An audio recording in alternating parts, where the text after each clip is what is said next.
Hello students, आइए जानते हैं एसिड्स के बारे में। एसिड वो सब्सटेंस होते हैं जो स्वाद में खट्टा हो, जो ब्लू लिटमस पेपर को रेड कर दे और जो aqueous सॉल्यूशन में H+ आयन को प्रोड्यूस करे। एग्जाम्पल में जैसे हम लोग लेंगे हाइड्रोक्लोरिक एसिड HCl। अगर हम इसको वाटर में डालते हैं, डिजॉल्व करते हैं, तो क्या होता है कि ये H+ आयंस को रिलीज करेगा और ये वाटर के साथ कंबाइन होकर के हाइड्रोनियम आयंस का फॉर्मेशन करता है। यहाँ पर H+ आयंस विदाउट aqueous होगा, जबकि यहाँ पर H3O यानी हाइड्रोनियम आयन aqueous के साथ होगा, पानी के साथ होगा। ठीक है, यानी H+ अकेला नहीं रहता है। जब भी ये वाटर में aqueous में रिलीज होगा किसी एसिड से, तो ये हमेशा वाटर के साथ कंबाइन हो जाता है और बनाता है H3O+ आयन, जिसका नाम क्या है, हाइड्रोनियम आयन है। ये क्या करता है कि ब्लू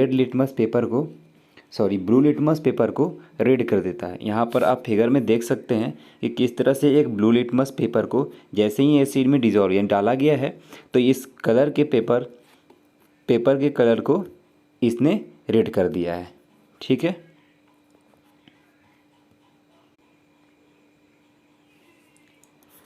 यहाँ ध्यान रखिएगा कि लिटमस पेपर एक इंडिकेटर होता है जो एसिड्स और बेस को रिकॉग्नाइज करने के लिए इस्तेमाल किया जाता है। ठीक है, तो यहाँ पर एसिड जो है ब्लू लिटमस पेपर को रेड कर देता है। तो याद रखने के लिए हम लोग यहाँ पर देख लेते हैं कैसे याद करना है इसे। जो एसिड होगा A4 एसिड, और ये क्या करता है, B4 ब्लू लिटमस पेपर को रेड कर देता है, यानी कि ABR, यानी एसिड ब्लू लिटमस पेपर को रेड करता है। ठीक है, आगे देखते हैं हम लोग। कुछ यहाँ पर मैंने एसिड्स का एग्जाम्पल दे रखा है, जैसे हाइड्रोक्लोरिक एसिड यानी HCl, ये क्या है, हाइड्रोक्लोरिक एसिड है। दूसरा क्या है, अगला है नाइट्रिक एसिड HNO3, ये नाइट्रिक एसिड है। अगला है सल्फ्यूरिक एसिड यानी H2SO4, ये हो गया सल्फ्यूरिक एसिड। अगला है कार्बोनिक एसिड H2CO3। अगला है फास्फोरिक एसिड H3PO, यहाँ 4 होगा, सॉरी यहाँ गलत हो गया है, H3PO4 होगा यहाँ पर, ये होता है फास्फोरिक एसिड H3PO4। और आगे देखते हैं। दोस्तों, मेरा नाम रवि मौर्य है और आप अभी इस चैनल को मॉलिक्यूल एडू को आप सब्सक्राइब कर लीजिएगा और लाइक भी कर दीजिएगा।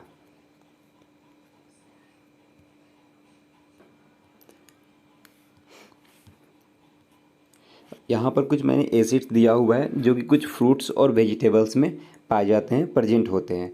जैसे सिट्रिक एसिड या साइट्रिक एसिड है। जो साइट्रिक एसिड होता है वो सिट्रिक फ्रूट्स जैसे कि लेमन, यानी जितना खट्टा फ्रूट होता है जो टेस्ट में खट्टा होता है, जैसे लेमन हो गया, लाइम हो गया, ऑरेंज हो गया।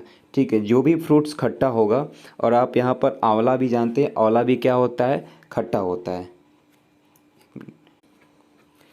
तो आंवले में भी साइट्रिक एसिड पाया जाता है, लेकिन आंवले में एस्कॉर्बिक एसिड भी पाया जाता है जो कि विटामिन सी का प्रेजेंट को बताता है। ठीक है, तो आंवले में विटामिन सी भी यानी एस्कॉर्बिक एसिड भी पाया जाता है और साइट्रिक एसिड भी होता है। यहाँ देखते हैं अगला जो है मैलिक एसिड है, जो high level present in Apple यानी सेव में। एप्पल में क्या होता है, ज़्यादातर में मैलिक एसिड पाया जाता है। ठीक है, अगला देखते हैं ऑक्जेलिक एसिड। यहाँ इन green leafy vegetables and the beets में, और जो ग्रीन लीफी वेजिटेबल्स होता है उसमें ऑक्जेलिक एसिड पाए जाते हैं। ऑस्कॉर्बिक एसिड मैंने बता दिया कि जो आंवले होते हैं इसमें ऑस्कॉर्बिक एसिड पाए जाते हैं, या जो भी फ्रूट्स एंड वेजिटेबल्स इसमें क्या होगा, विटामिन सी होगा, उसमें ऑस्कॉर्बिक एसिड होता है, क्योंकि विटामिन सी का नाम ही क्या होता है, ऑस्कॉर्बिक एसिड होता है।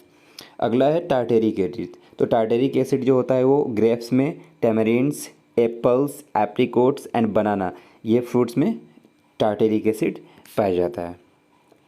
आगे देखते हैं हम लोग बेस के बारे में।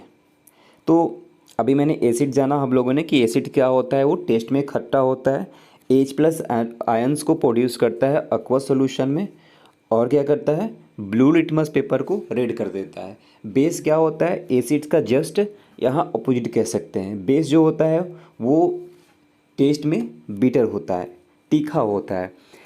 और ये क्या करता है, ये जो है रेड लिटमस पेपर को क्या करता है, ब्लू कर देता है। यानी कि अगर हम रेड लिटमस पेपर को एक बेस में डालते हैं तो ये जो कलर होगा रेड लिटमस पेपर वो ब्लू हो जाएगा। जैसा कि आप यहाँ फिगर में देख सकते हैं कि एक रेड लिटमस पेपर को बेस में डाला गया है तो इसका कलर कुछ ब्लू रिप्रोड्यूस हो रहा है। ठीक है, अब ये देखिए, अगर हम बेस को एक्वस सोल्यूशन में डालते हैं, ठीक है, एक्वस सोल्यूशन में डालते हैं तो ये क्या करता है, OH माइनस आयन्स रिलीज करता है जो कि हाइड्रो ऑक्साइड आयन है।